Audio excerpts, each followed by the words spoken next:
¿Ok? Entonces, como les digo, voy a empezar por un texto. Esta es una novela, aquí estamos en mitad de la novela. Pero bueno, no voy a explicar mucho. Creo que el texto se explica un poquito solo. Dice, y, sin embargo, en medio de las hamacas, apenas hamacas, cunas de lianas, más bien, donde yacen y fornican y procrean, hay una forma de barro endurecida al sol, una especie de jarra sin asas, con dos hoyos abiertos lado a lado en el borde superior y un ombligo dibujado en la parte convexa con la presión de un dedo apoyado en la materia, cuando aún estuviese blanda. Esto es Dios, más que Dios, es la madre de Dios. Es la madre primordial de todas las religiones, el principio hembra, genésico, matriz, situado en el secreto prólogo de todas las teogonías. La madre, de vientre abultado, vientre que es a la vez ubres, vaso y sexo. Primera figura que modelaron los hombres cuando de las manos naciera la posibilidad del objeto. Tenía ante mí a la madre de los dioses niños, de los tótems dados a los hombres para que fueran cobrando de tratar,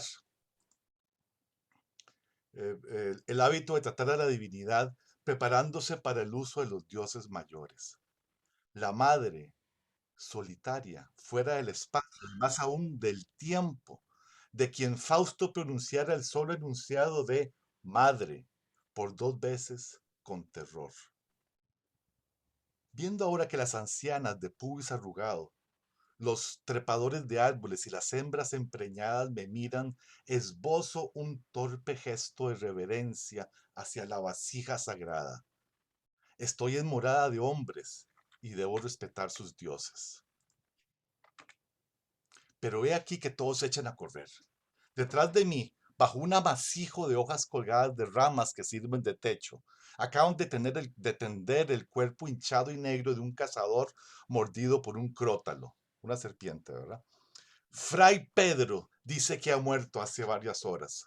Sin embargo, el hechicero comienza a sacudir una calabaza llena de gravilla, único instrumento que conoce esta gente, para tratar de ahuyentar a los mandatarios del... Hay un silencio ritual, preparador del ensalmo, que lleva a la expectación de los que esperan a su colmo. Y en la gran selva que se llena de espantos nocturnos surge la palabra, una palabra que es ya más que palabra, una palabra que imita la voz de quien dice y también la que se atribuye al espíritu que posee el cadáver. Una sale de la garganta del ensalmador, la otra de su vientre. Una es grave y confusa como un subterráneo hervor de lava. La otra, de timbre mediano, es colérica y destemplada. Se alternan, se responden. Una increpa cuando la otra gime. La del vientre se hace sarcasmo cuando la que surge del gaznate parece apremiar. Hay como portamentos guturales, prolongados en aullidos, sílabas que de pronto se repiten mucho, llegando a crear un ritmo. Hay trinos de súbito cortados por cuatro notas que son el embrión de una melodía.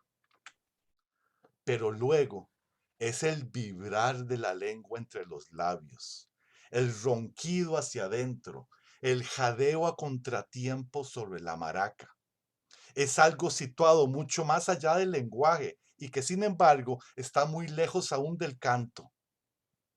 Algo que ignora la vocalización, pero es ya algo más que palabra. A poco de prolongarse, resulta horrible, pavorosa, esa grita sobre un cadáver rodeado de perros mudos. Ahora, el hechicero se le encara, vocifera, golpea con los talones en el suelo, en lo más desgarrado de un furor imprecatorio que es ya la verdad profunda de toda tragedia. Intento primordial de lucha contra las potencias de aniquilamiento que se atraviesan en los cálculos del hombre. Trato de mantenerme fuera de esto, de guardar distancias. Y sin embargo, no puedo sustraerme a la horrenda fascinación que esta ceremonia ejerce sobre mí. Ante la terquedad de la muerte, que se niega a soltar su presa, la palabra, de pronto, se ablanda y descorazona. En boca del hechicero, del órfico ensalmador, estertora y cae convulsivamente el treno, pues esto y no otra cosa es un treno, dejándome deslumbrado con la revelación de que acabo de asistir al nacimiento de la música. Esto es de un escritor cubano que se llama Alejo Carpentier, el libro Los Pasos Perdidos, que es un libro maravilloso. Quisiera oír algún comentario de alguien, de qué le quedó este texto, de su impresión, lo que sea. No puede ser que no les haya hecho nada porque si no, no tienen sangre por sus venas. A mí me pareció muy caótico, ¿Caótico por qué? Contame, Lucía. porque muchas cosas estaban sucediendo muy rápido, y incluso el personaje trata de mantenerse afuera, pero aún así se ve, mm, se ve, mm, no sé cómo decirlo, se ve como atraído por el caos. Ujú. ¿Y por qué decís caos? O sea, pues explícame. Bueno, yo digo que es caótico porque muchas cosas estaban sucediendo a la misma vez, y quizás en sí no es caótico, pero para el personaje, para el punto de vista desde donde estábamos viendo, sí lo era, ¿Qué- porque no sabía qué estaba pasando, no tenía idea de qué hacer, En etcétera. eso sí, ¿qué es lo que está sucediendo?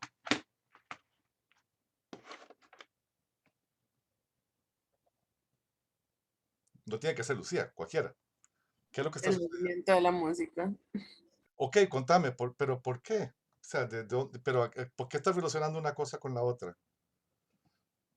¿Cómo llega él ahí?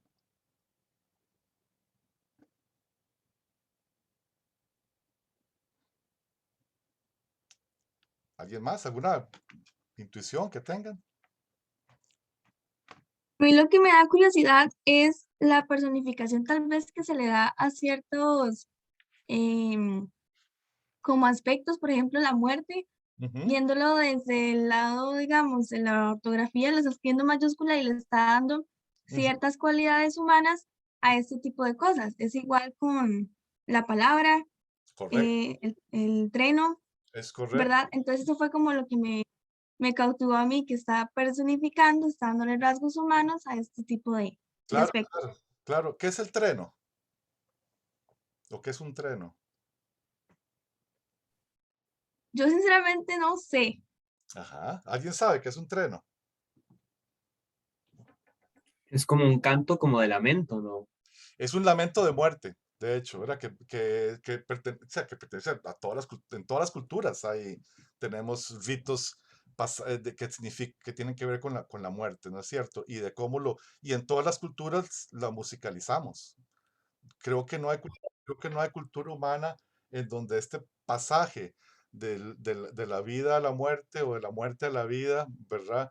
No vaya acompañado también de sus ritos y de sus cosas. Y los ritos normalmente, normalmente contienen como parte del elemento mágico está la música, ¿verdad?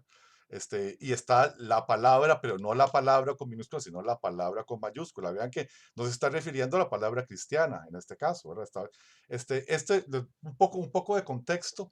Los Pasos Perdidos trata sobre un compositor. El narrador es un compositor que vive en Nueva York, ¿verdad? Y que hace un viaje, estamos hablando de los años 50 del siglo pasado, ¿verdad? Hace un viaje, entra por el Orinoco y llega hasta el Amazonas y va en el viaje va escribiendo como en esta visión, que es muy de Alejo Carpentier, del realismo mágico en el que los tiempos, sobre todo en América Latina, están todos ocurriendo a la misma vez, ¿verdad? Entonces que tenemos tenemos por decir, el presente de la gran ciudad, después unas otras ciudades que están más cercanas al principios del siglo XX, otras ciudades que están definitivamente ya alejándose, que están definitivamente del siglo XIX, y hasta que él llega a lo que es el, la prehistoria de alguna manera, ¿verdad? En este viaje hacia lo interno. Durante ese viaje él también está tratando de encontrar cuál es el sentido de la música que compone, ¿verdad? Y estaba escribiendo justamente termina escribiendo un treno. Y, es, y, el, y aquí lo que es interesante, lo que llama mucho la atención de este texto, es cómo él habla de que llega este momento en que la palabra no puede expresar todo lo que se necesita decir en este momento específico ritual, ¿verdad? Es, es, y, y entonces en ese momento hay algo más que trasciende, que es a la vez, y que después los semiólogos y los semióticos y esto hablan de que la música de alguna manera precede lo que es el logos puramente, el habla, pero también va más allá también, ¿verdad? Estamos hablando de un mundo del cual no todo puede describirse o construirse con palabra, ¿verdad? También necesitamos de otras cosas, de otros lenguajes, de otras maneras de expresar, digamos, lo que es ser humano. Y de hecho, no hay cultura humana, no existe cultura humana sin música, ¿verdad? Toda cultura, o sea, cuando hablamos de ser humano, Homo sapiens y probablemente Neandertal también, este, hablamos de culturas, o sea, de culturas que contienen elementos musicales. O sea, tenemos flautas hechas inclusive por neandertales, ¿verdad? Que de hace 50.000, 60.000 años existen esas flautas, ¿verdad? Que están, y seguramente había instrumentos mucho anteriores hechos de materiales perecederos o sea, de los que no tenemos acceso porque dejaron de existir, ¿verdad? Se desarmaron completamente. Un tambor de madera y cuero, ya eso se deshace y deja de existir, pero una flauta hecha de hueso, eso puede preservarse después de miles de años, ¿verdad? Pero sí sabemos que desde que el Homo sapiens somos sapiens, la música nos ha acompañado, ¿verdad? Y bueno, ahí están los talibanes, ¿verdad? Tratando de prohibir todo tipo de música, porque todo tipo de música es de alguna manera nocivo para el, como lo que dijo el profesor sobre la risa, de que la risa era de alguna manera prohibida en ciertos contextos en la Edad Media, ¿verdad? Pues lo mismo con la música para los talibanes que genera, quién sabe qué degeneraciones en el cuerpo, qué sé yo, ¿verdad? Y en la mente. Entonces, pero esto para decir que la música siempre ha sido parte de lo que somos y de alguna manera nos trata de abarcar estos espacios de expresión donde ya la palabra no es suficiente, ¿verdad? Donde ya el logos, y aquí que me perdone el profesor de filosofía, ¿verdad? Pero donde ya no llega, ¿verdad? Entonces, donde hay que expresar otras cosas que pasan por otras formas de sentir la humanidad que somos, ¿verdad? El, aquí tengo un par de citas de Henry Reiner que tiene que ha escrito una historia social de la música. Él dice, y voy a leer las dos citas para comentarlas. La historia es después de todo el registro de las actividades humanas en general. Las actividades humanas son necesariamente interdependientes. La música está, por tanto, abierta a todas las influencias que pueden ejercer la sociedad y los cambios en las creencias, hábitos y costumbres sociales. ¿Okay? Sí, entonces, él está hablando de que hay una relación obviamente, entre la sociedad y la música que ésta genera. La música existe para ser interpretada y oída, o sea, obedece a la interacción entre los compositores y los medios a su alcance. La tecnología que cada compositor tiene a su alcance. Una cosa es una guitarra eléctrica, otra cosa es un órgano en una iglesia medieval, ¿verdad? Son digamos, medios tecnológicos muy diferentes, ¿cierto? La naturaleza del público, ¿verdad? ¿Qué clase de público es? La duración del tiempo ante que se puede contar con su atención, etcétera, etcétera, etcétera. Mm, eh, Obviamente hay miles de maneras en que la música interacciona, ¿verdad? Con la sociedad, no solamente en contextos de conciertos o de escuchar en Spotify, sino también, por ejemplo, en los noticieros, en los juegos, en lo que ustedes, de los videojuegos, en los timbres que suenan cuando suena el celular, etcétera, etcétera, etcétera, etcétera, ¿verdad? Hay una compenetración de la música y la sociedad de 1.000 millones de maneras diferentes, ¿verdad? Sí, Alejandro. Profe, con eso que acaba de decir, creo que a veces no nos damos cuenta, pero la música está en el diario vivir de uno y con cosas que uno ni siquiera se percata, pero hasta inclusive desde el tono de la alarma con el que uno se despierta, hasta cualquier cosa, la radio que uno va escuchando en el carro, todo, y todo se compenetra para que literalmente todo el día la música esté presente. De hecho, así es. Vivimos en una sociedad hipermusicalizada. Usted échese 100 años para atrás y no tenía eso. O sea, la radio estaba apenas empezando, nadie tenía radios, no había televisión, no había internet, no había eso. Si usted quería escuchar música, tenía que tocarla usted, ¿verdad? O tener uno de esos viniles gigantes bueno, ahí ya había, pero échese todavía 50 años más para atrás de eso. Y si usted quería música, tiene que contratar un músico para que la tocara.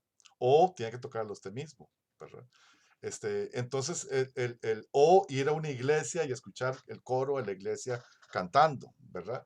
Eh, eh, pero las oportunidades o sea, hoy estamos obviamente en una sociedad sobre musicalizada, ¿verdad? No podemos casi que evadirla. Y eso tiene su lado positivo y su lado negativo, ¿verdad? Porque eso nos expone a, a, a un- a- a- a una a un manejo, ¿verdad? De los afectos a través de la música. Este, ok, estas citas, ¿algún otro comentario sobre esto? ¿No? Gracias. Ok, aquí tengo un autor, que él le da un poquito vuelta a eso. Él dice, los seres humanos estamos condicionados en una medida imposible de estimar por los supuestos de la cultura en que vivimos. Y esto nos impone modos de pensar y de percibir, hábitos, costumbres y usos. La música como forma de expresión cultural siempre ha tenido un papel muy importante en la construcción social de la realidad. Es un arte cuyo desarrollo va unido a las condiciones económicas, sociales e históricas de cada sociedad. Entonces, vean que aquí se parece, o sea, no es que está negando esto que se dice acá de que hay una influencia muy grande de la sociedad hacia la música, sino que está diciendo que hay una reciprocidad también, ¿cierto? En la medida de que la música como expresión cultural juega un papel muy importante, ¿verdad? Dice Jaime Hormigos, ¿verdad? En la construcción social de la realidad, en cómo vemos esa realidad, en cómo la sentimos, en cómo la pensamos. En cómo- en cómo- eh, Piensen ustedes en cómo es que la música de alguna manera forma nuestras subjetividades, ¿verdad? Este, cuando, cuando nos enamoramos, normalmente nos enamoramos de acuerdo a ciertos modelos que tenemos, y muchas veces modelos son dados por la cultura que estamos, y esa cultura muchas veces es la música que escuchamos, ¿verdad?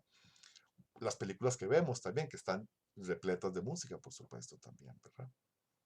¿Alguien quisiera comentar esto? Me gustaría oír por lo menos una opinión. Profe, que con también lo que tenía que ver los pasajes anteriores, ¿Sí? que en la música de diferentes épocas, yo había leído La música en diferentes épocas depende mucho de su ambiente, de los valores que tenía la gente en esa época, de cómo se veía el mundo. Ujú, La música en sí es totalmente subjetiva, pero que es también una de las yo al menos siento que la música en sí es una de las bases de la vida cotidiana de los seres humanos. ujú. Es parte de nosotros, porque incluso puede ser que no estemos escuchando música y nada más nos ponemos como a hacer un ritmo ahí en la mesa escuchamos una melodía en nuestra imaginación y nos entretenemos con eso. Claro. No, por supuesto, y eso ha sido así siempre, ¿verdad? Eso ha sido así siempre. Desde que éramos bandadas ahí, de seres, o sea, de pequeños grupos humanos que se unían alrededor de un fuego, probablemente a cantar historias, unos con otros, o a cantar en conjunto, ¿verdad? Ahora que se habló de cultura griega en la primera clase, la Odisea, por ejemplo, ¿verdad? La Odisea y la Ilíada, ¿verdad? Pero ustedes probablemente tuvieron que leer algo de eso en el colegio. Era cantado, eso era cantado, de principio a fin, ¿verdad? Los poetas los que lo recitaban se lo aprendían de memoria, pero con todo y la melodía y todo, y era cantado y se cantaba en varias noches, ¿verdad? Porque no había, sí, esa poesía épica existía antes de la escritura misma, pero por lo menos la escritura griega. Entonces, todo eso era cantado. Y, y echemos eso miles de años para atrás, desde el principio. Sí, por eso yo dije que no hay sociedad humana en la que no exista la música. Y acuérdense que una de las inteligencias, ahora que se hablan de las diferentes inteligencias, una es la musical, justamente. O sea, que es considerado como una de las, de lo que nos convierte en seres humanos. Sí, Alejandro. Con esto de los supuestos de la cultura y un modo de pensar. Ujú. No sé, estoy yendo muy largo, pero este, la formación de identidades nacionales, por ejemplo, relacionada a la música, como esta música es Costa Rica y por tanto yo soy parte de esto y esta es mi identidad, como herramienta política, como unificación. Por supuesto, por supuesto. En Costa Rica yo creo que un poco por lo que se les da en el colegio y en cívica también, cuando se habla de música costarricense, ustedes piensan en los himnos patrióticos y en eso normalmente, y en la, ¿cómo se llama? Y en de la caña de César Guaro y esas cosas. Cuando música costarricense es súper amplia, ¿verdad? Y esa es la verdadera música que nos construye, o sea, hay, obviamente hay un proyecto del Estado liberal y en los 30 del siglo pasado, hace ya 90 años, en donde se inventan todas estas músicas patrióticas. O sea, algunas ya existían de antes, pero la gran mayoría nacen en ese momento. Y el himno al árbol y las cosas, todo eso aparece en ese momento, ¿verdad? Este, y se hace un libro que se llama Lo que se canta en Costa Rica y eso. Y ese folclore, desgraciadamente, quedó por mucho tiempo, por así decirlo, esclerotizado y no se movía para ningún lado. Pero con un folclore, justamente folclore, lo que la gente canta, lo que la gente dice, folclore, ¿verdad? Eso tiene que ser algo vital, algo vivo, ¿verdad? Para que el pueblo tenga algo que refleje en algo, se esté expresándose y no esté repitiendo como loros o una historia que asume como verdadera, ¿verdad? Y entonces, sí, no, pues esto que decís es muy cierto, ¿verdad? Pe- pero en Costa Rica justamente tenemos que repensar un poco mejor qué es lo que pensamos por música costarricense, porque es muy, muy amplio el espectro y normalmente lo reducimos a muy pocas cosas, ¿verdad? Por ejemplo, el calipso, hasta hace muy poco se convirtió en patrimonio, en algo culturalmente importante en Costa Rica. Y como si no hubiera sido música costarricense todo el tiempo, y no aparecía obviamente en lo que se canta en Costa Rica y todo, porque esa era música de una provincia que Costa Rica sigue negando hasta el día de hoy, ¿verdad? El- Entonces, pregunta, ¿qué es la música? A ver, dispárenme. Chicos, díganme algo, alguien que diga algo. La Una, expresión, la Ajá. expresión humana a través de sonidos. eso está bastante bien, Lucía, está bastante bien. ¿Alguien más? Para mí la música son sentimientos. Ok, sí, sí, son sentimientos, pero si fueran solo sentimientos, o sea, la música es cierto que es un molde para los sentimientos y que el sonido es de alguna manera su vehículo, ¿verdad? Aunque hay piezas que es silenciosas, eso es puede ser una contradicción, pero eso existe también. ¿Alguien más? ¿Quiere decir algo? ¿No? Es que me pareció bastante completo lo que dijo Lucía. Sí, igual lo dijo muy bien. Ok. Pregunta, ¿es un lenguaje universal? Pregunta. ¿Ustedes qué creen?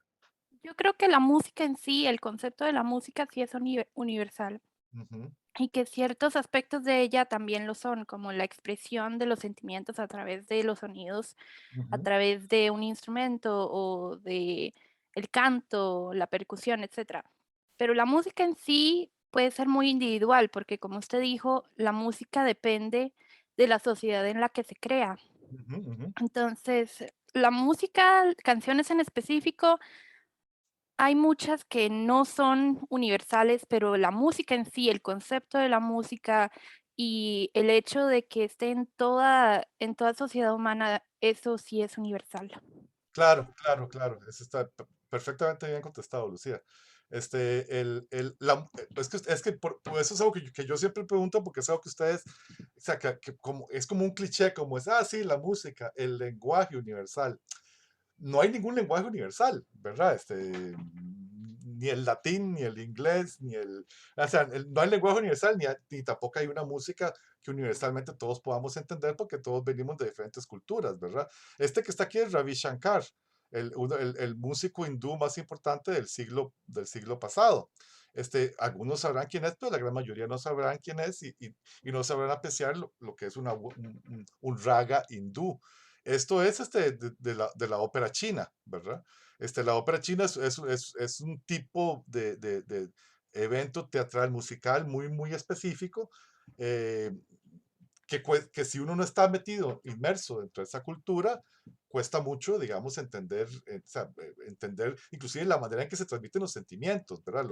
Lo que o sea, cómo transmiten, por ejemplo, que la tristeza o la alegría en su quehacer musical es completamente diferente a los conceptos occidentales, pero radicalmente diferente. Entonces no podríamos realmente entender lo que está ocurriendo aquí. Esto que está aquí, eso es la portada de un clásico del punk rock, ¿verdad? Este, y muchos conocerán eso. Juan Carlos.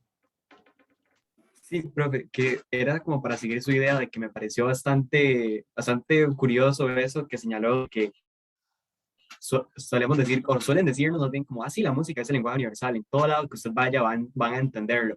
Y no, o sea, en realidad no, y sobre todo esto del contexto, siento yo que es muy importante. Y como para decir mi idea mejor, voy a hablar como por un ejemplo, yo soy uno de que le enseño mucho a mis amigos, sobre todo a una amiga, que sale un disco y yo le digo, ay, tenemos que escucharlo, entonces lo escuchamos juntos. Pero siempre hay como una hora antes de conversación entre los dos, porque empezamos a hablar o empiezo yo a contarle como, es que resulta que este disco salió porque este artista pasó por esta cuestión y este es por este problema social. Entonces, si uno no le explica usualmente a la gente el contexto que tiene un artista, que tiene una canción, un cuerpo de música, puede que entienda el mensaje, sí, pero no como el artista lo quería. Entonces siento que es un lenguaje, sí, pero como dijo la compañera, tiene que ser en un contexto muy específico. Eso es cierto, eso es muy cierto, pero también por otro lado, y no es que también de alguna manera no es necesario entender el mensaje como lo plantea el artista. A veces el artista plantea una cosa y hay otras cosas que está diciendo que son mucho más interesantes, ¿verdad? Que también están ahí y a lo mejor eso es lo que uno quiere hablar. Pero es perfectamente claro lo que vos dijiste, el entendimiento del contexto, de dónde nace una obra y qué es lo que quiere representar, es bueno, es inclusive toda una profesión, ¿verdad? Que tiene que ver con la musicología, el análisis, la cosa y todo eso. Y además la música no es solo los sonidos, la música es todo lo demás que se le adhiere a esos sonidos, ¿verdad? Las formas de vestir, las filosofías de vida, etcétera, etcétera, etcétera. No es lo mismo alguien que escucha reggae roots que alguien que escucha bachata, ¿verdad? Son digamos, eh, el género contiene en sí mismo diferentes, una diferente visión de mundo, ¿verdad? Aquí hay un poco una definición que es, digamos, una obra en progreso, esta definición, ¿verdad? Eh, eh, la pongo como punto de partida para hablar de qué es lo que es música, que es básicamente lo que dijo Lucía, un poquito más, digamos, con palabras un poquito más de domingo. Las músicas, porque no vale solo hablar de música, porque la música que es una sola cosa, hay múltiples lenguajes musicales, ¿verdad? Las músicas son construcciones sonoras, estéticamente articuladas, o sea, que tienen que ver con una intención estética, ¿verdad? Que adquieren valor simbólico en el marco de una cultura, ¿verdad? Este, el, el, si, si no están estéticamente articuladas, muy difícilmente van a adquirir valor simbólico.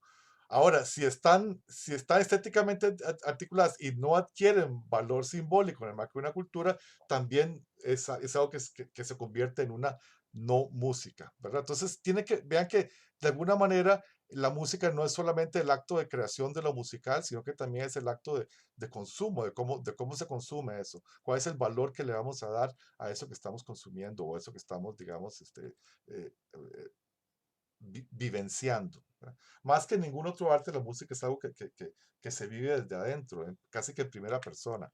Y ahora vamos a ver un poquito de eso. Entonces, quiero hablarles un poco de lo que es semiótica de la música. La semiótica, ¿alguien sabe lo que es semiótica? ¿A qué me refiero por esa palabra? O semiología. ¿Nadie lo ha escuchado nunca? El término. Profe, creo que era como una ciencia que estudia signos de comunicación entre los individuos, algo así, Es correcto, es correcto. como la manera en que lo perciben y todo eso. Es correcto, es el estudio de los lenguajes simbólicos o de lo sígnico, ¿verdad?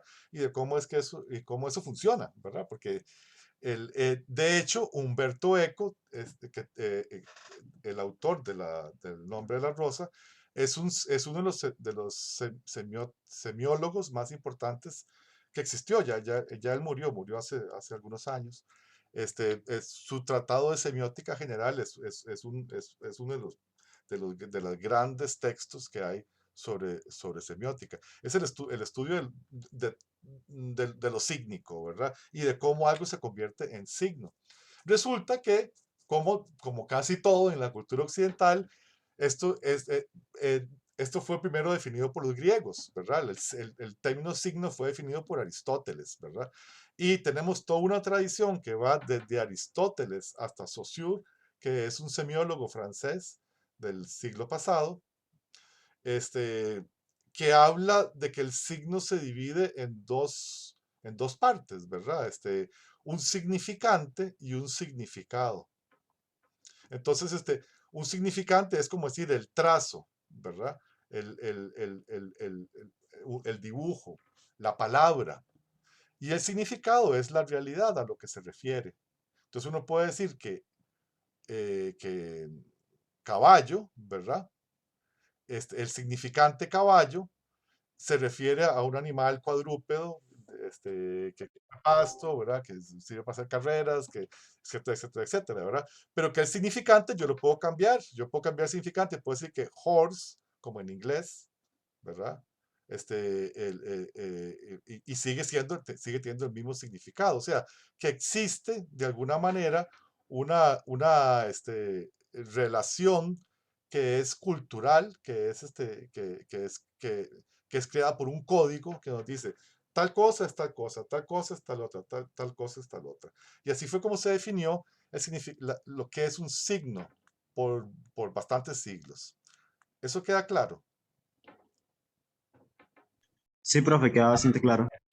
Pues resulta que eso nos sirve cuando hablamos de que la música es un lenguaje simbólico, porque decimos, bueno, aquí está el trazo, tararán, y, ahora, y eso qué significa, ¿verdad?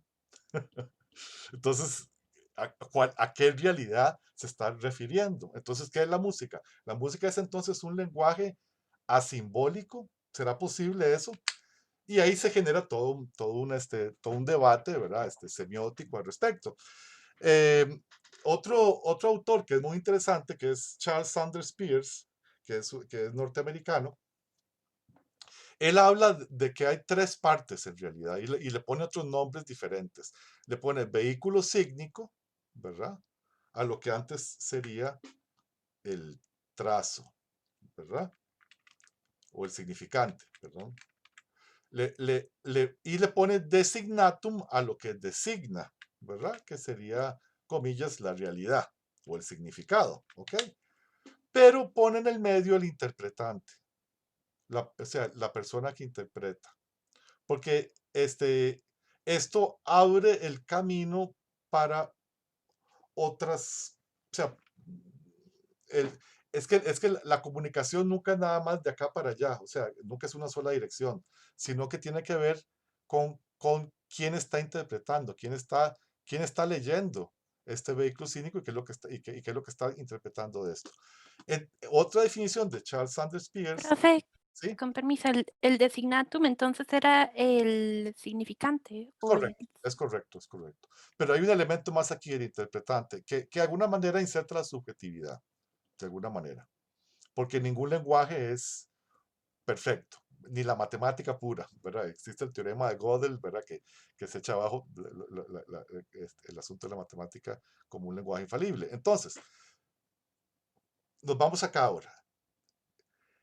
Él dice Charles Sanders Peirce que el signo es aquello que representa otra cosa. O sea, que un vehículo sígnico representa otra cosa, pero esta otra cosa puede ser otro signo. ¿Me explico? O sea, un signo puede estar en función de otro signo. Y de hecho, este es el principio de la metáfora, ¿verdad? Cuando uno cambia una palabra por otra y uno dice, tu cabello es como son como los rayos solares. Obviamente el cabello no son rayos solares, ¿verdad? Pero ahí está cambiando una cosa por otra y está generando una metáfora, ¿verdad? Bueno, esto nos permite introducir a la música dentro de lo que es un código sígnico, porque la música normalmente está interpretando otras músicas precedentes. La música tiene que ver mucho con tradición, con el, con, o sea, con una tradición cultural que tiene que ver con pueblos, que tiene que ver con escuelas, digamos, de composición, que tiene que ver con estilos, con géneros, etcétera, ¿verdad? Y siempre, digamos, por ejemplo, si hablamos de valses, por decir algo, ¿verdad? La gente que está componiendo valses conoce los valses anteriores y entonces está haciendo de alguna manera metáforas de valses hacia el futuro, ¿verdad? Con cualquier género pueden tomar eso, ¿verdad? Entonces, quiero... Ah, sí, profe, claro, ¿puedo hacer un comentario? sí, claro. Que es que yo había escuchado, no me acuerdo dónde, pero yo escuché que la humanidad en sí, que hay una teoría de que no hay realmente ideas originales. Entonces, todo lo que se ha creado hasta este momento, todas las historias, toda la música, todo eso son interpretaciones de elementos que los seres humanos hemos visto en nuestra vida. Entonces, la música que ha salido en la música contemporánea es inspirada en música anterior o es inspirada en sonidos que se ven alrededor de nuestra vida. O las historias que han salido salen, surgen de ideas que ya existen, géneros que ya existen, géneros literarios que ya existen, o de inspiración de cosas que se ven en la naturaleza. Entonces, eso era algo que yo quería decir, que realmente la música se basa en música anterior y en la realidad alrededor de nosotros. No es realmente, técnicamente no existe una idea original. Bueno, es que nada es ex nihilo, ¿verdad? Nada nace de la nada, todo viene de algo. Y la cultura humana es esa, vamos construyendo sobre los hombros de los que construyeron antes que nosotros. Todo el fenómeno cultural humano es ese, ¿verdad? Y la música y todas las artes funcionan así, funcionan como algo o sea, igual que la construcción científica también, ¿verdad? Que se monta sobre lo que ya hay. Por eso hablamos de la creación de conocimiento, ¿verdad? Pero la creación de conocimiento tiene que estar basada en que ya yo sé o sea, en mi campo específico, que ya yo sé qué es lo que se ha hecho, entonces yo voy a avanzar un poquitito en una determinada dirección. Es lo mismo con la creatividad artística, etcétera, etcétera, ¿verdad? Ok, quería hacer la diferencia entre lo que es, para que tener bien claro lo que es el lenguaje artístico y el lenguaje científico. Pongámosle la denotación y la connotación, la prosa y la poesía, ¿verdad? O científico artístico, ¿verdad? En el lenguaje científico vamos a querer que el código sea unívoco, o sea que A más B es igual a C y no puede ser otra cosa, o sea, que tenga una lógica aristotélica, ¿verdad? O sea, que sea un lenguaje científico, eso sería lo que, digamos, por así decirlo, el lenguaje, el que trata de describir la realidad tal cual. Pero tenemos el lenguaje poético que busca otras cosas, para que busca ya no solamente describir la realidad, sino tal vez enseñarnos cosas de la realidad a través del proceso de metáfora. Este, aquí la explicación que está acá es muy técnica, ¿verdad? Voy a leerla. El designatum está mediado por el interpretante y se desliza por la cadena significante, desestabilizando el código y enriqueciendo las interpretaciones. Pero básicamente es que cuando hay una metáfora o cuando hay eh, eh, eh, cuando el código se altera, pero sigue siendo de alguna manera entendible, esto nos hace preguntarnos, ¿verdad? Sobre el código mismo y nos hace cuestionarnos la obra de arte nos pone en un lugar de asombro y de cuestionamiento de la obra y la realidad misma. Ese es el arte que vale la pena. Y por lo tanto, no estamos hablando de una interpretación única de una obra de arte. De hecho, si una obra de arte se agotara con la interpretación, o sea, si hubiera solo una interpretación, no habría razón para seguirla escuchando, no habría razón para que se mantenga en el tiempo, ¿verdad? Si la novena de Beethoven se sigue ejecutando hoy en día es porque algo nos tiene que decir todavía. Y todavía hay un montón de gente que considera que es significativo para ellos y ellas escucharla, ¿verdad? Entonces, el arte tiene esa posibilidad de relectura que no es propio del lenguaje científico, ¿verdad? Que pretende ser unívoco, ¿verdad? ¿Queda claro eso?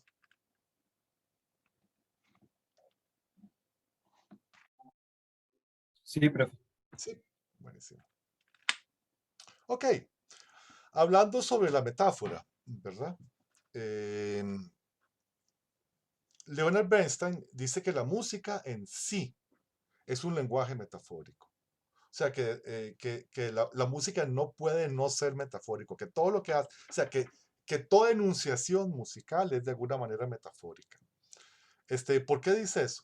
Básicamente por lo que dijo la compañera hace un momentito, ¿verdad? Lo leo. La música siempre es transformación de músicas anteriores.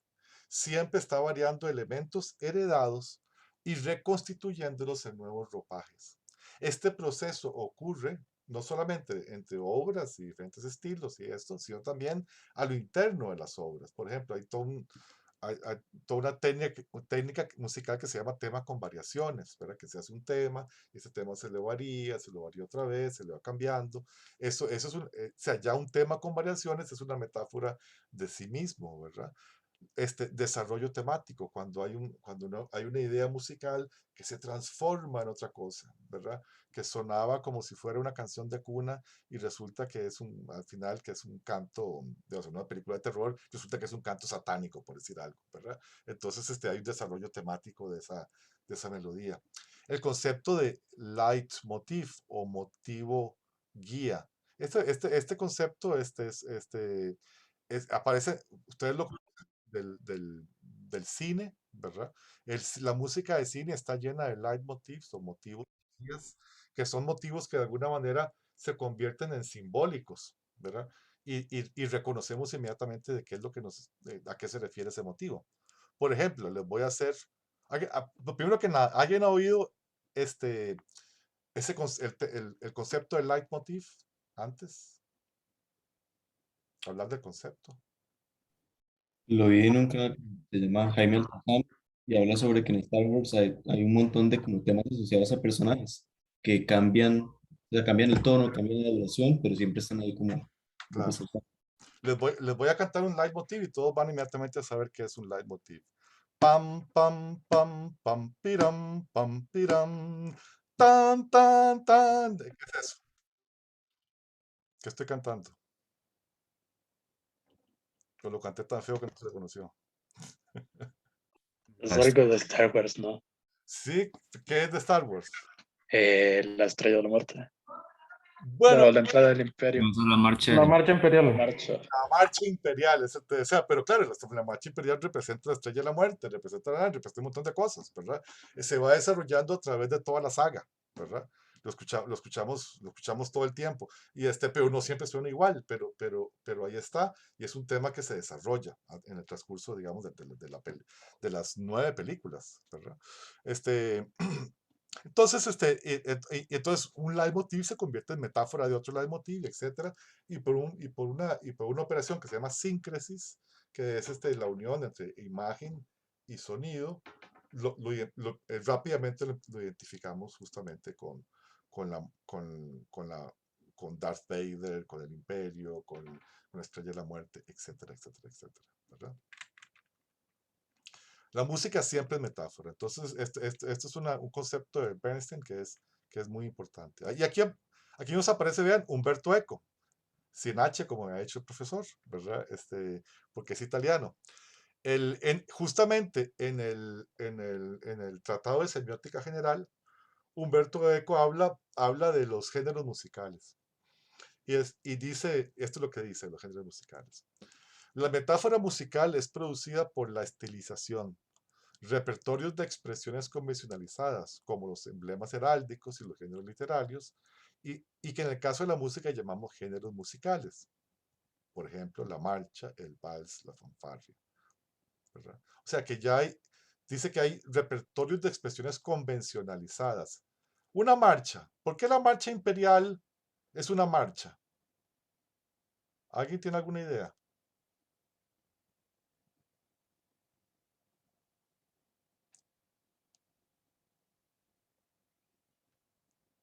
¿En dónde suenan las marchas?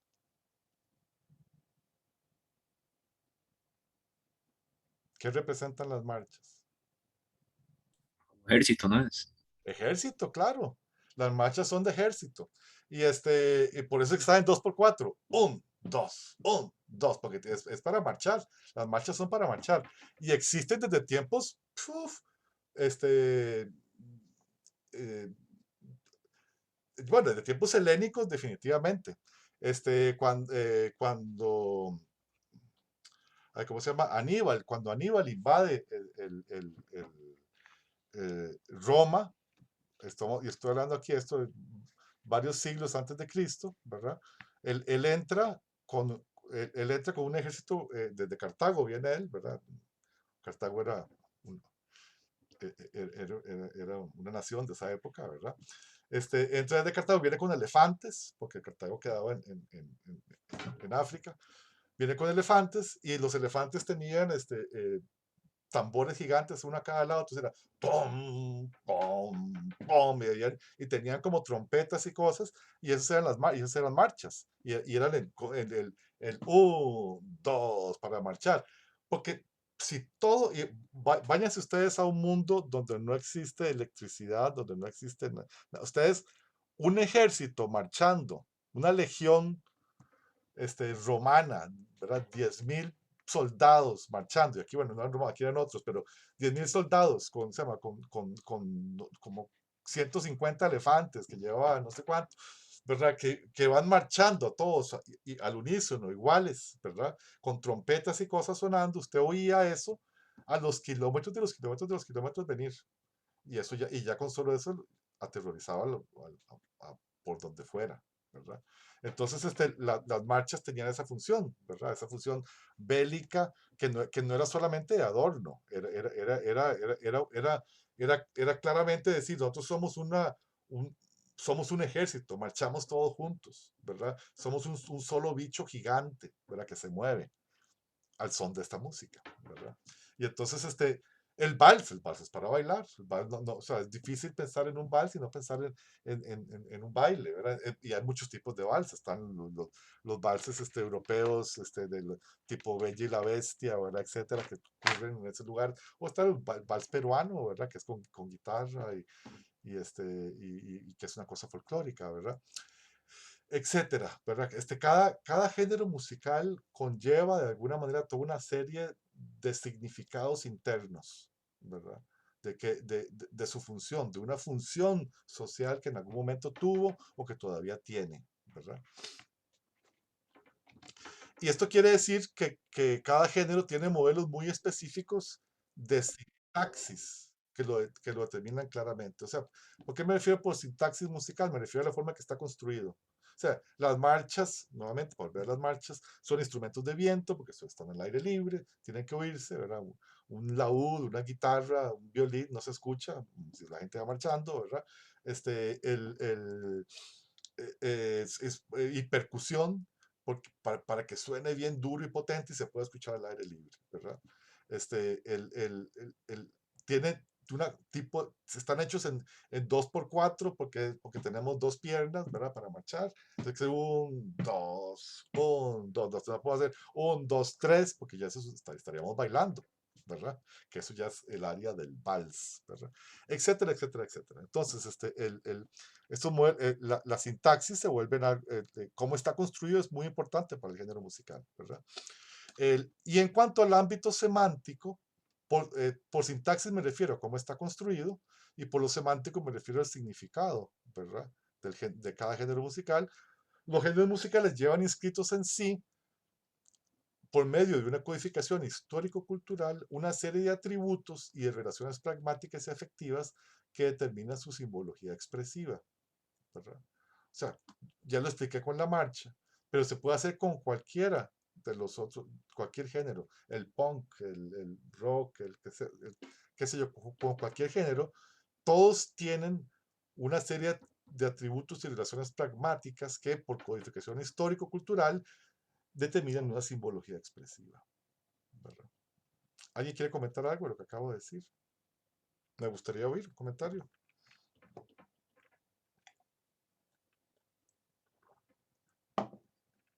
No todos a la vez. Que quería comentar que ah,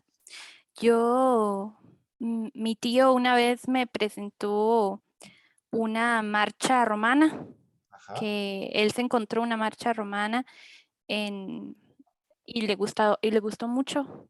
Entonces él incluso la usaba él incluso la usa cuando sale a caminar Ajá, ajá. para llevar el ritmo. Sí, claro. Hay reconstrucciones súper buenas de la música romana, griega. De hecho, la melodía más antigua que conocemos es 400 antes de Cristo. El epitafio de Seikilos es una melodía griega.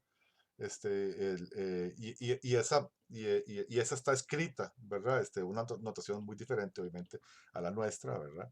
Y hay reconstrucciones. Si buscan, sobre todo en los últimos años, se han hecho reconstrucciones excelentes de la música del Imperio Romano, de los griegos, de los egipcios, etcétera. Y bueno, y obviamente más acá. Bueno, aquí, para seguir citando a Eco, dice, por lo tanto, existe una hipercodificación. ¿Qué quiere decir esto? Supercodificado, ¿verdad? Estilística, una codificación estilística, que está muy claramente delimitado estilísticamente, que sin embargo está apoyada en una hipocodificación propia del lenguaje musical. O sea, si el lenguaje musical es solo música, ¿verdad? Y si no hay palabra, cuesta mucho, como decir, amarrar directamente el contenido musical a un significado, ¿verdad? ¿Por qué? Porque el lenguaje musical eh, eh, no define, ¿verdad? Es metáfora pura. Por lo mismo que había dicho acá Bernstein, porque es metáfora pura. Entonces no estamos, o sea, en realidad no llegamos al designatum propiamente, sino que se queda en algo más metafórico, ¿verdad? Entonces, por eso también es que la experiencia se vuelve más subjetiva de alguna manera, ¿verdad? Porque cada uno de nosotros y nosotras percibe la música y extrae algo de ella que puede ser diferente, ¿verdad? Ok. Por un lado, los géneros musicales presentan fronteras y limitaciones específicas altamente codificadas, pero la semantización propiamente dicha de los tropos estilísticos de cada género obedece relaciones muy vagas de significación, ¿verdad? O sea, porque una canción nos suene a un determinado estilo, o sea, digamos que suena al reggae roots, no quiere necesariamente decir que la persona que la está cantando y todo ya es Rastafari y todo ya de por sí, a lo mejor está cantando otra cosa, ¿verdad? O sea, porque el lenguaje musical no es, no es o sea, una vez que se le pone el texto puede establecer una relación inclusive hasta antagónica con el lenguaje musical mismo. ¿Ok? Entonces, los géneros musicales se convierten, de alguna manera, esto lo vamos a ver mejor en otro momento, pero quiero mencionarlo. Los géneros musicales se convierten en una manera en que nosotros construimos nuestra subjetividad y expresamos nuestras identidades, sobre todo en el mundo contemporáneo, ¿verdad? Dice Mario Zúñiga Núñez, es un autor costarricense, dice que son una forma de género discursivo, ¿verdad? Que son interpretaciones del mundo con sus historias y experiencias específicas, que tienen tramas argumentales que dotan de sentido el accionar de las identidades, ¿verdad? Dice también, la metáfora es una forma de enunciar y sentir el mundo mediante el cual se realiza un ordenamiento del discurso que recrea la realidad existente tal cual la percibe el sujeto. Y voy a terminar de ver todas las citas acá. La música no se agota en acordes y poética, depende íntimamente de su entorno. Entonces, lo que está queriendo decir es que si agarramos un género, ska o punk o etcétera, el género es una forma discursiva, o sea, plantea un discurso, tiene su propia interpretación del mundo, con sus historias y experiencias específicas, o sea, normalmente, los géneros musicales tienen, digamos,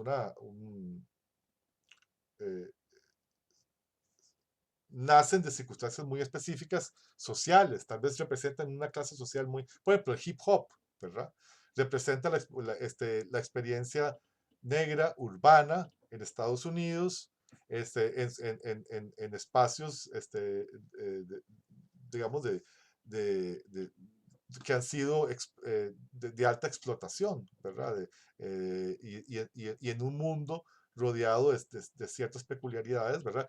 Que el género en sí va a contar esas historias, va a hablar de esas experiencias y va a hablar de la interpretación del mundo que nace desde esa experiencia específica, que es propia de ese mundo y de ese género que expresa eso, ¿verdad? ¿Cómo hace esto? Contándonos básicamente historias, cuentos, canciones, ¿verdad? Que dotan de sentido el accionar de las identidades. Nos dan razones motivaciones para pensar de tal o cual manera, ¿verdad? Para identificarme con esto o con aquello. ¿Alguien le gustaría comentar esto?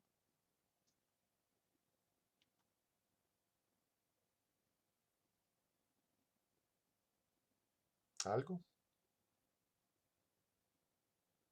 Que yo me aburro de hablar solo. Abril. Profe, esto es una duda fuera de tema, pero que estamos hablando de como del mundo y cosas así, se me vino a la mente algo que había escuchado una vez, que supuestamente cuando Estados Unidos estaba en la guerra de Vietnam, habían utilizado una canción para mandar mensajes, como con un código, pero la verdad que no sé si es cierto o no. No sabría decirte. Lo que sí se usó mucho, ¿verdad? Es que los soldados, pero esto ya por los mismos soldados y todo esto, escuchaban determinadas músicas, ¿verdad? Y, y, y se drogaban, ¿verdad? Y salían a jugar como si fuera una especie como de videogame, ¿verdad? Sobre todo eso, hay una película buenísima, ¿cómo se llama? Apocalipsis, ahora, donde eso aparece, inclusive cuando tiran napalm, no sé si saben lo que es el napalm, que era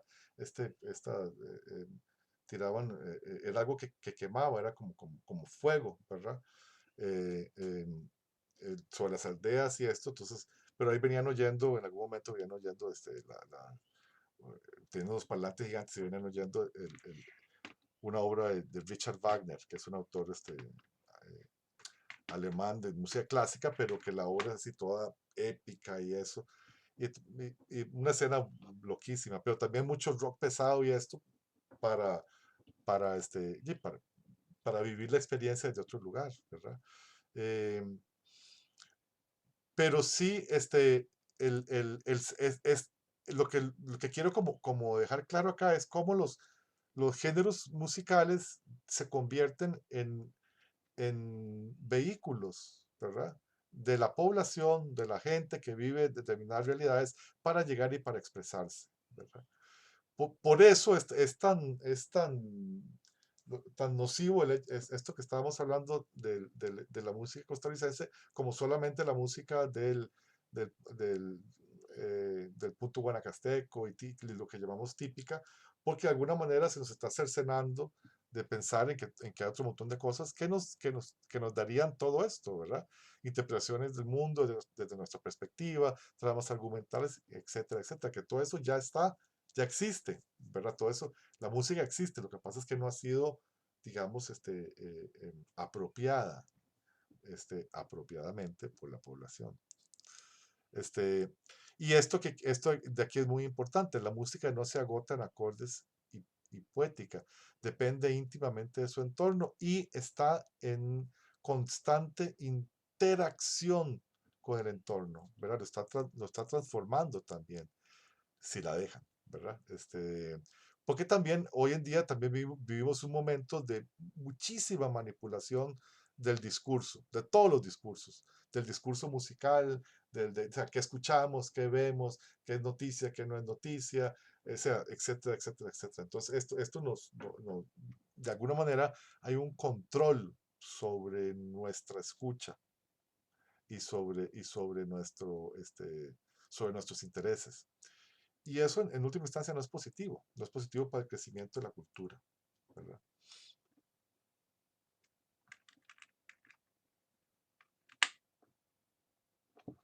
Entonces, si ustedes ven cada una de esas fotos, inmediatamente pueden pensar en qué tipo de música están esas personas, digamos, estarían esas personas escuchando, ¿cierto o no? Sí, ¿Verdad? Sí, se puede hacer una suposición bastante buena, creo. Sí, creo que es como inevitable, ¿no? O sea, estos de acá están oyendo rock pesado. No parece, parece que están haciendo así como algo urbano. Correcto, correcto. Estos de acá están música mariachi. No me parece que ellos hicieran mariachi. Ok, entonces, lo que quiero como que dejar bien claro acá es que cuando hablamos de lo que del mundo de la música, en realidad se escapa a lo puramente musical, sobre todo hoy en día, ¿verdad? En el sentido de que hay toda una construcción identitaria, cómo me visto, que, cómo camino, qué pienso que es bueno, qué pienso que es malo, cuál es de alguna manera inclusive hasta posiciones políticas o apolíticas, ¿verdad?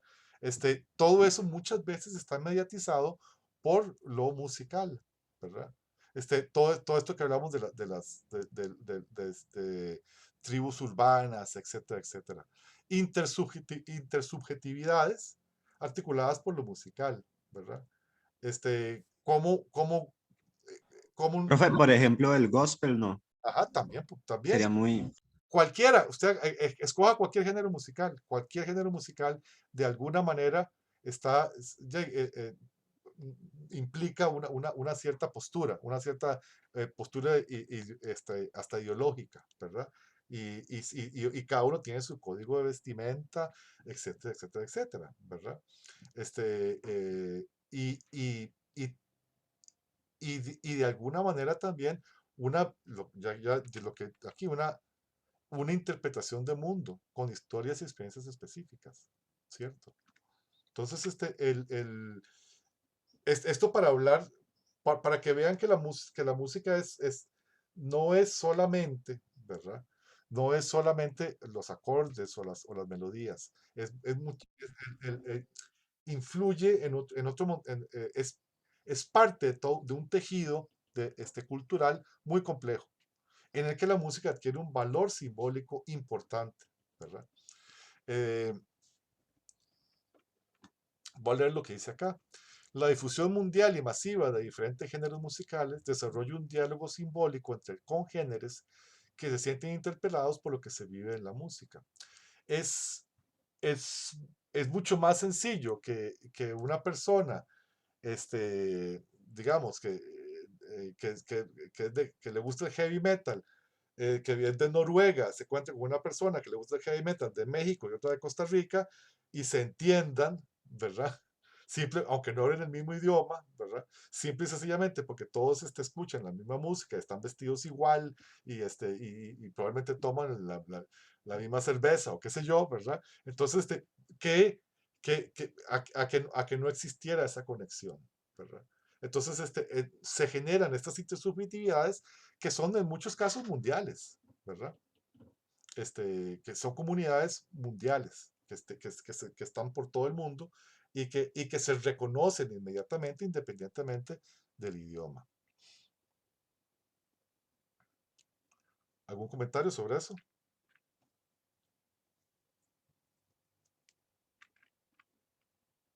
¿Nadie ha tenido una experiencia de ese tipo? No.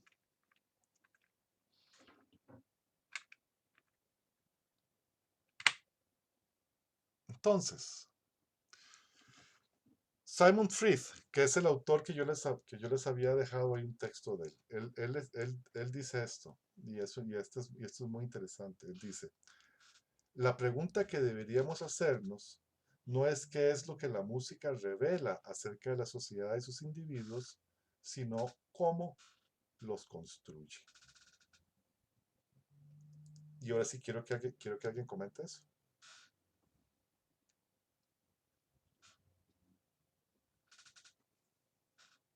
Y si no, lo escojo por acá.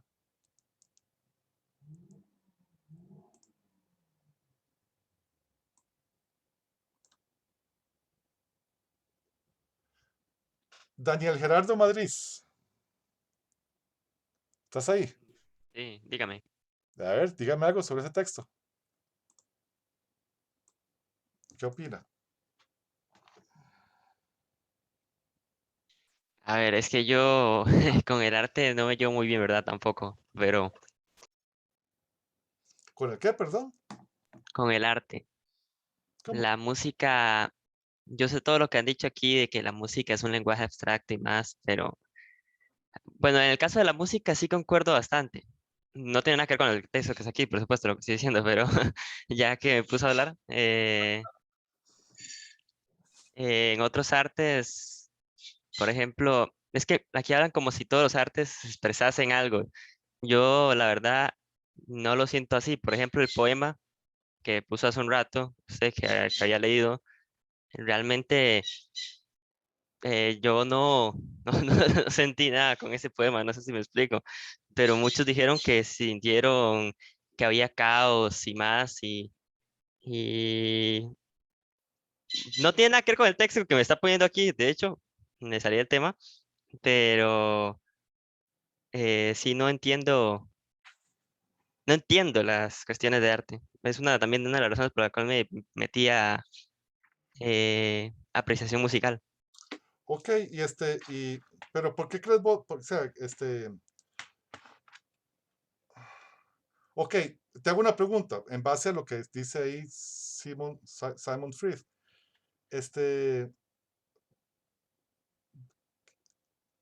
La música que vos has escuchado, ¿te ha influido en algo? ¿Te has sentido algo?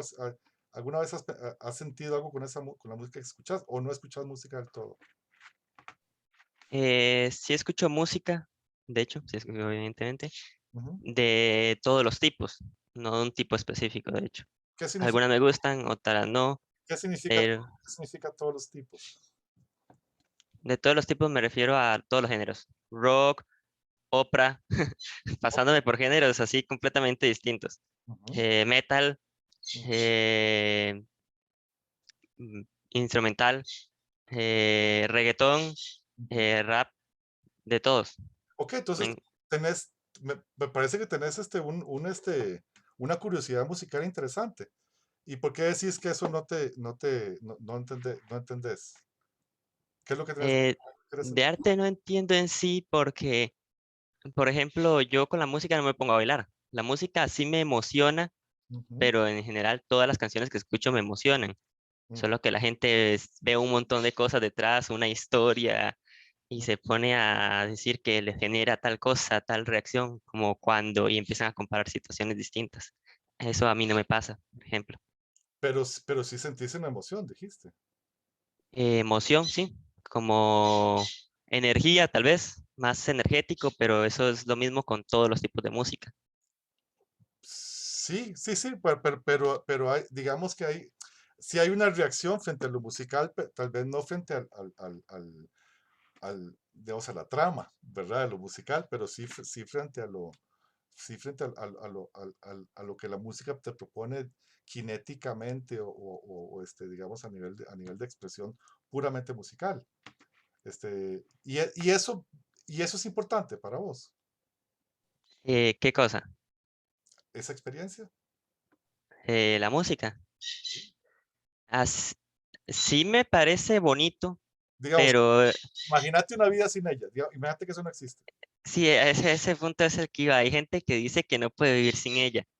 Ajá. Yo a ese punto no llego, en general con ningún arte, Mm, ni con música, ni con pintura, ni con nada. Por ejemplo, yo no tengo ninguna foto mía, de hecho, mm, ni una. ujú, Este, eh, yo prefiero lo que pasa al momento, ujú, en general. Los ujú, artes, la gente se queda apreciándolo y haciéndole mente.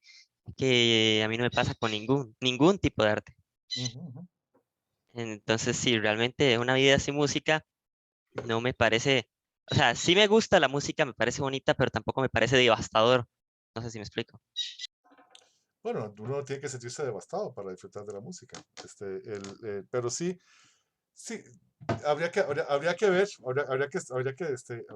ver si esa experiencia para vos no es, o sea, si no te ha construido en algo, ¿verdad? Yo tendería a pensar que probablemente sí, aunque no lo querrás, digamos, decir, pero bueno, vos, obviamente vos sos la persona que está tomando diciendo eso. ¿Alguien más quisiera comentar sobre esto? O sea, si se hacen esa pregunta, ¿qué contestarían?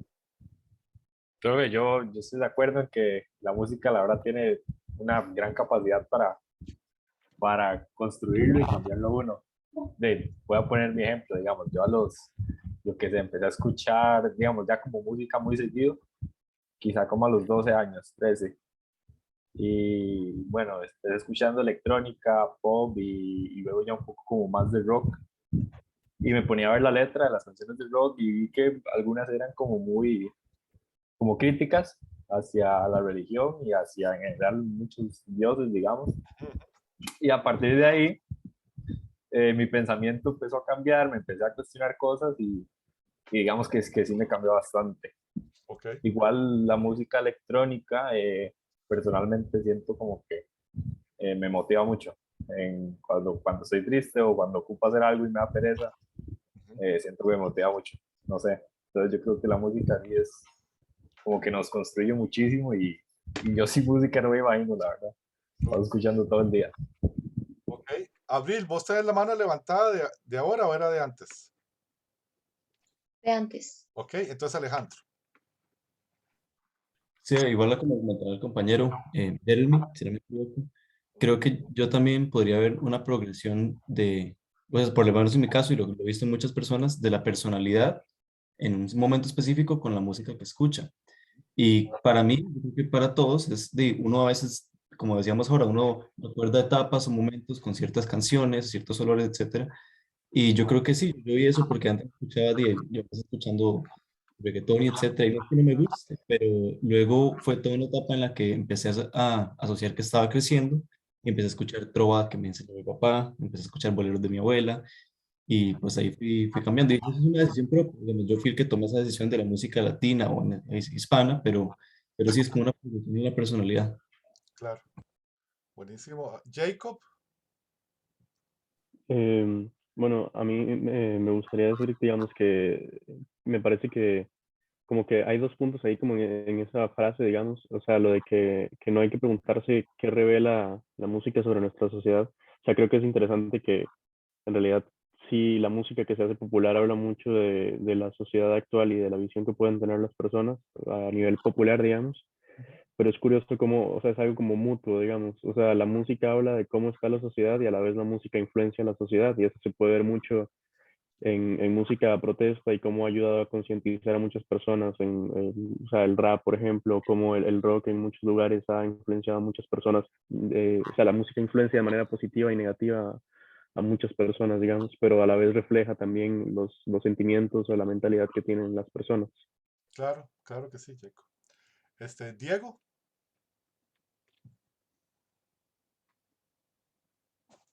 ¿Me escucha, profe? Sí. No, yo con la música definitivamente la paso escuchando siempre, siempre. Y estoy súper de acuerdo con que la música a mí me ha moldeado y ha cambiado mi forma, sí, ha cambiado mi forma de ser, me ha acoplado a lo que escucho. Escucho de todo, de todo, de todo, y siento que la música siempre está, a lo mejor diferentes géneros, pero definitivamente está en todas mis etapas de la vida. Y ahorita, por ejemplo, más pequeñito me encantaba el rock y durante la adolescencia me volví fan de closet del reggaetón y he entendido que la música definitivamente lo moldea a uno y al menos a mí me ha hecho disfrutar de diferentes géneros, me han hecho disfrutar diferentes etapas de mi vida y sí, la verdad es que yo sin música no podría vivir. Buenísimo. Sí, si estamos de acuerdo con esa frase, ¿verdad? En alguna medida tenemos que tener entonces, sería bueno hacer un repaso de qué es lo que escuchamos, ¿verdad? Porque si eso nos construye y estamos llenos de basura, pues habría que revisar eso, ¿verdad? Uno tiene que... Y además hay algo muy interesante. eh, eh, en última instancia, nosotros escogemos cuál es la música de nuestra época, o sea, como público me refiero, ¿verdad?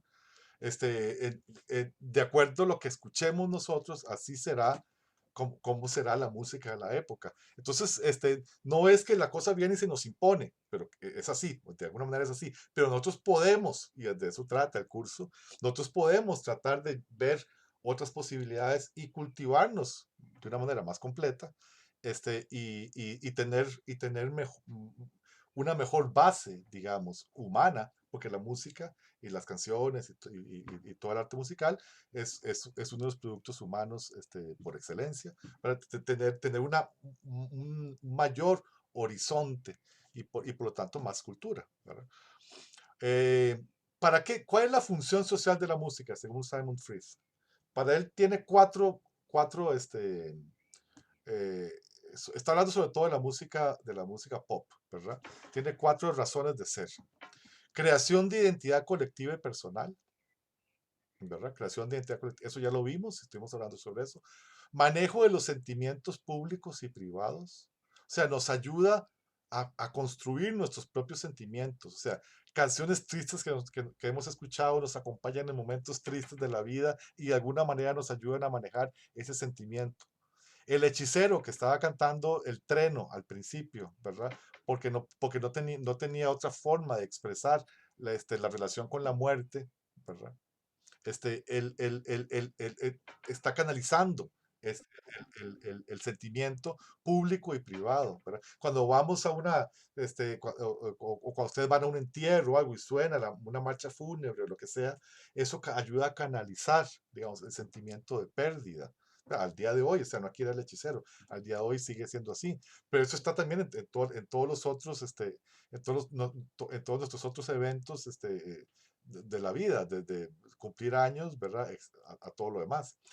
Tiene que ver con una organización de la temporalidad personal y social. O sea, muchas veces organizamos nuestra vida alrededor de también de aspectos musicales que tienen que ver con lo musical, con qué escuchamos a determinadas horas, etcétera. La música es algo que se posee como propio. O sea, nosotros hacemos de la música como si fuera nuestra, aunque no fuéramos nosotros quienes la estemos ejecutando o los que las creamos. Los fans, digamos, o la gente que ama una canción o que lo que sea, la hace suya. Y eso es un concepto muy importante, ¿verdad? Creación de identidad. Usamos la música para crearnos una forma particular de autodefinición, un lugar en la sociedad, ¿cierto? O sea, yo escucho esto, o yo escucho de todo, ¿verdad? Etcétera, ¿verdad? Esta producción de identidad también produce una no identidad. Ah, no, yo no me mezclo con los reggaetoneros, yo soy rockero, ¿verdad? O yo no me mezclo con los rockeros, ¿verdad? Porque yo soy reggaetonero, o qué sé yo. A diferencia de otras formas culturales masivas, la música no se deriva de la fantasía. O sea, cuando uno escucha música, uno no está como en una película que está viviendo una fantasía. No, uno está experimentando la música. Por eso es que nos construye mucho más, ¿verdad? O sea, uno la canta, uno la hace propia. El fan de un concierto masivo es parte del evento y de la experiencia. O sea, no es algo que está separado de lo que está ocurriendo. La música escuchada en auriculares es como la banda sonora de nuestra propia vida. O sea, nosotros creamos nuestra propia banda sonora de nuestra vida. Es lo que estamos escuchando. Y más ustedes que escuchan que están conectados todo el tiempo, ¿verdad? O la mayoría de ustedes. Entonces, todo esto que hace, es una creación identitaria, crea identidad. También la música nos ayuda a manejar nuestros sentimientos públicos y privados. Esto es de Quino, ¿verdad? Bueno, Mafalda, ¿verdad? Aquí él no sabe cómo decirle a la muchacha lo que le quiere decir, entonces, porque no lo puede manifestar. Tal vez con una canción, hubiera sido más fácil, ¿verdad? O no, o por lo menos, o cuando está acá, va a tener una canción que lo va a consolar por no haber podido estar con ella. Se atrevió, ¿verdad? O sea, la música nos llena esos momentos, ¿verdad? Nos da emociones prehechas para que las utilicemos y sepamos cómo funcionan, ¿verdad? Qué sentir, de alguna manera. Tiene que ver con la organización de nuestro tiempo. Si ustedes entran a una fiesta de estas, se llama, para que saben que es toda la noche, pues ya está, tienen el tiempo organizado por el DJ y por todo esto, ¿verdad? Y hay un tiempo que está de alguna manera delimitado por todo el evento musical, ¿verdad?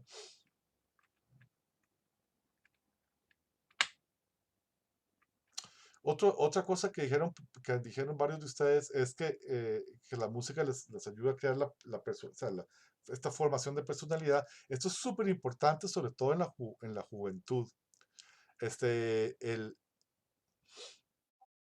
Simon Frith también llega y dice, la música joven, o sea, la música que se refiere al mundo, al mundo de lo joven, ¿verdad?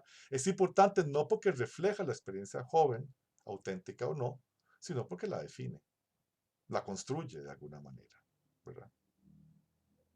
Yo soy K-pop, o yo soy esto, yo soy aquello, ¿verdad? Y vean ustedes que eso es muy interesante, eso se ha comprobado también por muchos estudios. Normalmente la gente se queda con la música que escuchó en la adolescencia y en su primera madurez. Y esa es la gente, y esa es la música con la que va a seguir escuchando todo el resto de su vida. Y la va a recordar como todo tiempo pasado fue mejor, ¿verdad? Eso, entonces tengan mucho cuidado con lo que están oyendo ahora, porque con eso se van a quedar para el resto de sus vidas, chicos y chicas. Y es apropiada por el público. O sea, el público hace suyo la música. Lo convierte, o sea, la música es mía, esta canción es mía, esta canción es de los Beatles, pero es mía, ¿verdad? O sea, yo la escucho y la disfruto a mi manera, ¿verdad? De alguna manera, también las figuras estas, de los grupos, los cantantes, se vuelven son apropiadas por el público mismo también, de alguna manera les pertenecen, ¿verdad? Que esto es parte del fenómeno, obviamente, de la música pop. Profe, que ahí un compañero preguntó que qué música escucha usted. Yo, bueno, yo no, yo escucho, voy a decir lo mismo que otro compañero, yo escucho de todo. Pero sí, o sea, mi trabajo es escuchar música de todo lado, ¿verdad? En parte, empecemos por ahí. Y después, yo trabajo o sea, yo soy profesor de composición y trabajo en composición. Entonces, o sea, lo mío es, el interés mío es no solamente porque me guste o no me guste, sino que hay un interés ya, digamos, de oficio y de investigación, digamos, por alguna manera. Entonces, yo escucho música hindú, escucho música árabe, escucho rock pesado, escucho progresivo, escucho música latina, escucho hip hop, ópera, música clásica, etcétera, etcétera, etcétera. Parece que tienen problemas, profesor, ¿no? Con ¿Perdón? internet. Sí, parece que a Carlos se le Sí, estoy. No, estoy ahí. CR, entonces por ahí arriba debe estar bastante Por piedades. lluvioso. Piedades, creo que se llama ahí, ¿no? Aló, Piedades Sur. aló. Sí. Ahí está Carlos. Aló. Está ya. Ya. Me salió que está inestable por alguna razón, pero bueno. Sí. Es que Ok. está como lloviendo ya en la zona montañosa. Sí, igual ya casi termino. Okay. La pregunta que me habían hecho era sobre qué música escucho. Creo que me quedé con medio palo. Básicamente dije que de todo. Entonces, porque es mi oficio. O sea, yo trabajo en esto y yo tengo que estar escuchando de todo y tengo y parte también de mi oficio es analizar músicas y culturas y esto. Entonces, es mi vida, a mí me encanta en todo caso, ¿verdad? Entonces yo escucho de todo. Muchas veces escucho cosas que no me gustan para nada, pero es parte del asunto. Como les digo, el interés mío es hasta de alguna manera cuasi científico, o científico de alguna manera también. Profe, Sí, pero si tuviera que quedarse con un género musical, yo qué sé, hoy es el último día de su vida, tiene derecho a escuchar solo un género musical. es que ¿Cuál se queda? el problema es esto, yo soy compositor. Entonces, si yo tengo el último día de mi vida, yo estaría componiendo. Y ahí sí que yo no sabría decirte qué haría, o sea, porque yo trabajo muchas cosas. Entonces, pero sí haría eso. Sería yo disfruto la música, yo disfruto esa parte de la música mucho, la parte creativa. Es lo que me mueve. Bueno, entonces, bueno, creo que lo vamos a dejar acá. Ahí tengo un par de cosas más, pero no importa, eso vamos a tener más chance. Y ya estamos con 4:42. Y nada más quiero, sí, Jorge dice que le escucha rock, sobre todo punk. Sí, por supuesto, sí, sí.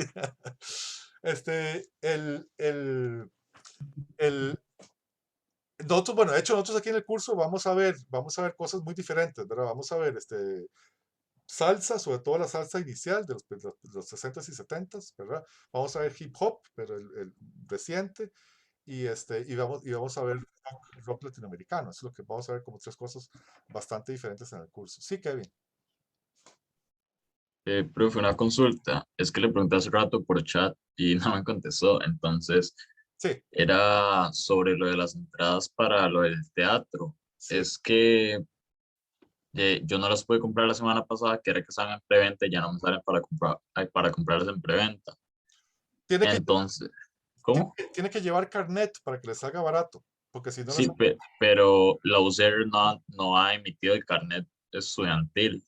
Entonces, creo que puede llevar como que un comprobante, no sé qué reciben ustedes de la matrícula. Creo que puede llevar eso y creo que no habría problema. Entonces, podemos ir y Ok. comprarlas ahí mismo. Ahí mismo, pero ojalá con algo que demuestre que usted está en la UCR. Ok, es que yo tampoco pude comprar las entradas O sea, y es me estaba empezando a poner nerviosa. sí, sacarlo sería prácticamente lo mismo, porque sacar ese comprobante en la oficina de registro cuesta 2.500 colones, entonces vendría saliendo prácticamente que lo mismo. ¿Cómo? No, pero ustedes no tienen algo que les llega por internet que lo puedan imprimir. Pregunta. Comprobante matrícula, chiquillos. ¿Sí? Eso le llega por internet. No sé si eso funcione. Sí, claro. Eso es como un PDF. Sí, un PDF. Yo creo que sí les funciona. Sí, no necesitan algo firmado ni nada más hay que demuestre que usted, o sea, ahí viene el nombre de ustedes llevan su cédula, y ya, listo. Y no puedo Ok. solicitar el carnet. Digamos, no sé, ir a la oficina a solicitarlo o algo. Es que no los están sacando aún, habían dicho que los iban a sacar y que iban a anunciar las fechas, pero no lo han hecho todavía. Sí, ya ahí no sabría decirles porque eso ya es, el mundo de los administrativos es otro completamente diferente al nuestro.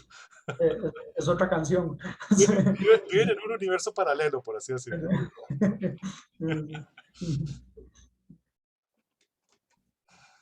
¿Algo más? Con eso mismo, hay gente en el grupo de Telegram que está vendiendo entradas que no va a usar. Entonces, de ahí, por si pueden buscar por ahí también. También. Yo nada más quería preguntar si no queda ninguna tarea o lectura asignada para la próxima lección. La próxima lección es de Jorge, ¿verdad? Sí. Correcto. Sí, el viernes tenemos clases de historia y ahí están las lecturas y programan. O sea, si le revisan el programa, ahí está todo. Y en la mediación virtual está todo. Para el viernes. Okay. El viernes, chicos, chicas, el viernes está la clase de Jorge en la primera parte y en la segunda parte hacemos los grupos, vamos a hacer los grupos de investigación. Y yo me reuniré, o sea, y todos los profesores nos reunimos por primera vez por Zoom con ustedes. Entonces, los grupos míos son 6, 7 y 11. Es decir, yo pondría O sea, yo lo que haría sería que me reuniría media hora con cada grupo la próxima reunión y vayan pensando, algunos tenían varias propuestas, traten de tener una sola, bajarlo a una propuesta si es posible, y la idea de los objetivos, ¿verdad? Y para discutirlos y hablar sobre eso en la próxima clase. De acuerdo, sí. Ese sería el plan de trabajo para el viernes, correcto. Correcto. Sí, y también que nos vayan respondiendo los correos, chiquillos, porque ya los profesores ya tenemos divididos los equipos y entonces ya les estamos enviando información. Entonces, por favor, que nos respondan los correos para ir avanzando con esto, las tutorías de investigación. Perfecto, muy bien. Entonces estamos... Kevin levantó la mano, ¿o es Kevin. No, profe, es que se me había olvidado bajar, disculpe. Perfecto. Entonces, creo que con esto podemos cerrar por hoy, si les parece. Sí. Perfecto. Bueno, muy bien. Entonces, nos vemos el viernes. Hasta luego. Hasta luego. Estén muy bien. Buenas tardes. Gracias, Hasta luego, profe. gracias. Luego, gracias. Hasta luego, gracias. Que tengan buen